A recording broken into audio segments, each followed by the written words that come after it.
All right, let's dive into one of history's most just dramatic collapses. We're talking about an empire at the absolute peak of its power, a political genius who basically controlled an entire subcontinent, and the fatal pride that brought it all crashing down in a single day. And that really is the heart of it, isn't it? How does an empire that's been around for over 200 years, a powerhouse of wealth and stability, just vanish? Poof, gone. To figure that out, we've got to go back. We need to look at the political chessboard of 16th century South India. So, picture this. South India back then wasn't one big happy family. Nope, it was this tangled web of rival states. You had the big dog on the block, the mighty Vijayanagar Empire, and then you had this group of neighboring kingdoms, the Deccan Sultans, that had kind of popped up from the ruins of an older empire. And the power difference here, it was huge. I mean, staggering. On one side, you've got Vijayanagara, this absolute titan. And on the other, the Sultanates. Think Bijapur, Ahmednagara, Golconda.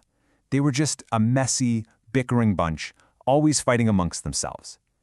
And there was one guy who saw all this chaos and thought, perfect.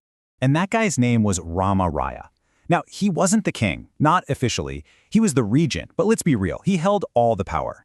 This man was a brilliant strategist, a fantastic commander, and he basically became the puppet master of the entire region, pulling the strings of every other ruler. His whole game plan was a textbook case of divide and rule. It was genius, really. He'd look at his neighbors, see who was fighting with whom, and then he'd just step in. He'd lend his massive army to one sultan to get up on another. But here's the key. He never let them win by too much. The whole point was to keep everyone else weak, a little wobbly, and totally dependent on him. He wasn't just playing the game, he was the game. You know, when you have that much power, it can go to your head. And boy, did it go to his.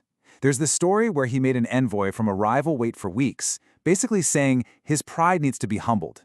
He needs to know that he needs us. So you see, it wasn't just about winning for him. It was personal. He wanted his rivals not just beaten, but utterly humiliated. But that's the thing about brilliant strategies and unchecked confidence. They can curdle. They can turn into your biggest weakness. Rama Raya, the master manipulator, started to believe his own press.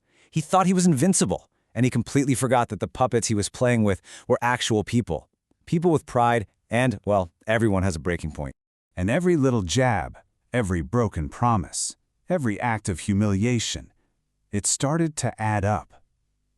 The very same sultans that Rama Raya had spent years playing against each other were suddenly finding some common ground, and that common ground was a deep, burning hatred for him.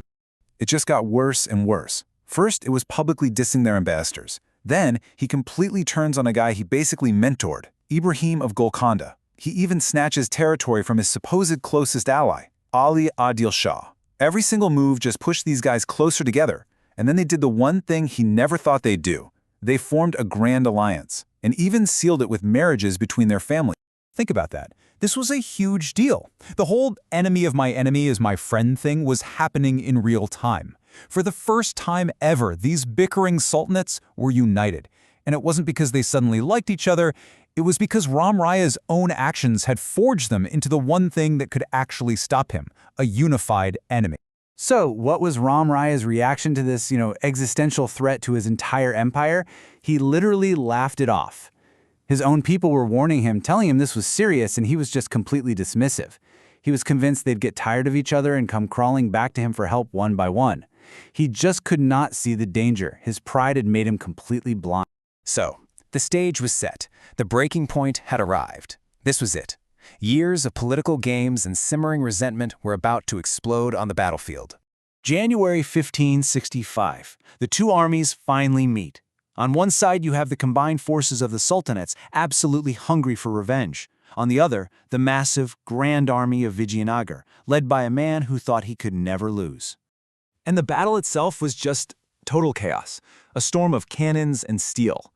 One account said the smoke was so thick you couldn't even tell who was on your side. It was just this brutal, swirling mess, where the only goal was to survive. And right in the middle of all of this, the impossible happens. Rama Raya, who was nearly 90 years old by the way, and insisted on leading from the front, he gets cut off. He's surrounded. The puppet master was suddenly captured. So they bring him before the very sultans he tormented for years. And he looks at Ali Adil Shah, a man he used to call son, just to mock him. And in this moment of pure, bitter irony, he speaks his last words. And then he's executed right there on the battlefield. The death of the leader was the death of the empire. What happened next was fast, it was brutal, and it was final. You have to remember, this empire stood for more than 220 years. It was a golden age, a powerhouse that seemed like it would last forever. And just like that, it was gone. Its capital city, which was bigger and grander than Rome at its peak, was completely annihilated, sacked, burned to the ground, and left as nothing but ruins. And the reason it all fell apart so fast? The entire empire was basically built around this one guy. The second Ram Raya's head was put on a spear and paraded around, the army just broke. Morale vanished. Without their invincible leader, the soldiers just fled in chaos. The empire hadn't just lost a battle, it lost its entire center of gravity.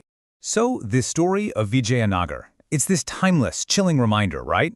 That no empire is too big to fail. No leader is too smart to be brought down by their own ego. And it leaves you wondering, what's actually left when the same power that builds something incredible becomes the pride that tears it all down?